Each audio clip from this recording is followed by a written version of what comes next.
Hey there, it's Dr. Michelle Sands, and in this video, I just want to give you some basic guidelines for healthy eating in perimenopause, menopause, and beyond. So these are guidelines that are pretty universal no matter what stage of life you're in, but they're even more important as we head through the menopause transition and beyond, because our bodies are more sensitive to certain nutrients and we can't get away with as much as we used to. When we're younger, our bodies are more resilient and we're able to kind of over exercise or eat things that maybe we shouldn't, and then we just maybe fast the next day or do more cardio and we're able to even it out. But as we get older, our mitochondria start to slow down, our hormones change, and things just aren't as they used to be. And even when we're replacing hormones, we still need to be a little bit more aware of what we're putting in our body so that those hormones can work for us, not against us. And so there's a few things I want you to focus on. It does not require a complete overhaul of your diet or super strict meal planning. It doesn't require you to go vegan or vegetarian or carnivore or paleo. However, it can fit into any of those scenarios if that's what you choose. So what we're going to be looking at is key areas of focus for our nutrition. We're going to look at protein, we're going to look at fats, we're going to look at fiber, and we're going to look at total calories and whether or not you're in a calorie deficit.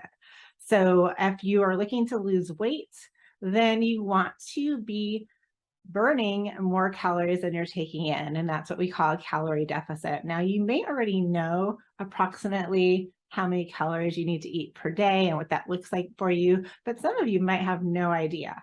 So I'll link below this video a link to a calorie calculator that will tell you, based on your age, your size of your body, your gender, and your activity level, what is the basic baseline amount of calories that you probably should be eating to maintain your weight. Now, I do recommend when you click on that link, read the directions. I do recommend that you look at a range. So ranging from sedentary to moderately active, that's going to give you a range of where your calories probably should fall.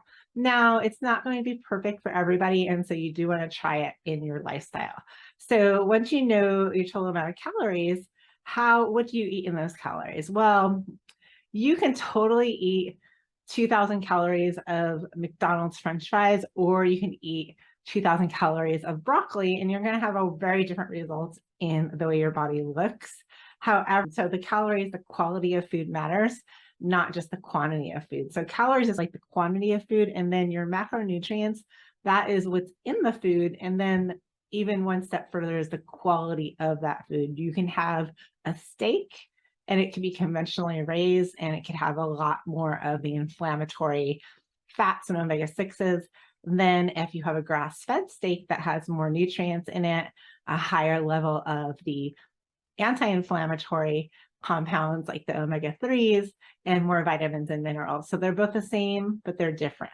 So we want to focus on the highest quality of food we can afford. And then we're looking at things like protein. I like for women, especially women who are going through perimenopause, menopause, and beyond, because we are subject to sarcopenia, which is the loss of our muscle mass as we age. And so in order to combat that, as well as hair loss, bone loss, and other things that impair our bodily functions, we want to look at having 0.7 grams to 1 gram of protein per pound of lean body weight. So that's a lot. I said a lot there. So you can just round it out and make it 1 gram per pound as a baseline. If you go a little over, a little under, that's completely fine. But 1 gram per pound of lean body weight. So what I mean by that is if you're already at your ideal weight, so let's say, for instance, I weigh about 130 pounds, and I feel like that's a good body weight for me. I aim for about 130 grams of protein per day. Now, if I weighed 250 pounds and I was not at my ideal body weight, I would still say, okay, well, I'm 5'5". So at 5 feet, we're going to say 100 pounds. And then for every inch over 5 feet, add 5 to 7 pounds. So to make it easy, 125 pounds approximately for 5'5". I'd aim for 125 to 130 grams of protein per day. So you can kind of see, based on where you're currently at or what your ideal weight your best weight you were at in high school, where you feel like that is your perfect weight or your goal weight. Use that as your guide, and that's how many grams of protein per day. And then when we look at sugars, as you know, sugar is like crack, totally bad for you. It's addictive. It creates inflammation, which we'll talk about in another video. You want to keep your added sugars to less than 25 grams per day. And then fiber is so good for your digestion, for your heart, for so many things in your body. Fiber is very important. You want to try to aim for at least 25 grams of fiber per day. And when you do that, you're going to be forced to eat fruits and vegetables and whole grains and healthy, real food. Processed packaged food tends to be devoid of fiber. And so if you get your protein, you get your fiber, you keep your sugars low, and you ensure that each meal has a healthy fat. So things that are anti-inflammatory, like fatty fish, like avocado oil, like olive oil, like coconut oil. So those are all healthy fats. There's others as well, but you want to choose a healthy fat with each meal. It does not have to be a lot.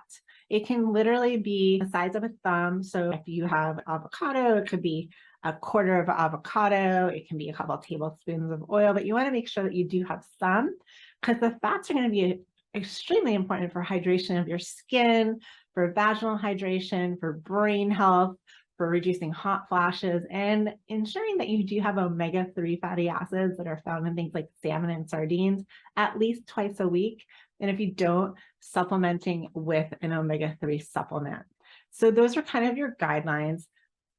Overall calories, grams of protein, grams of fiber, keeping your sugar grams under 25 grams, and having a healthy fat with each meal. And if you do that, and then as far as carbs, like people always ask me, well, what about carbs? You talked about fat, you talked about protein, you talked about fiber. What about other carbs?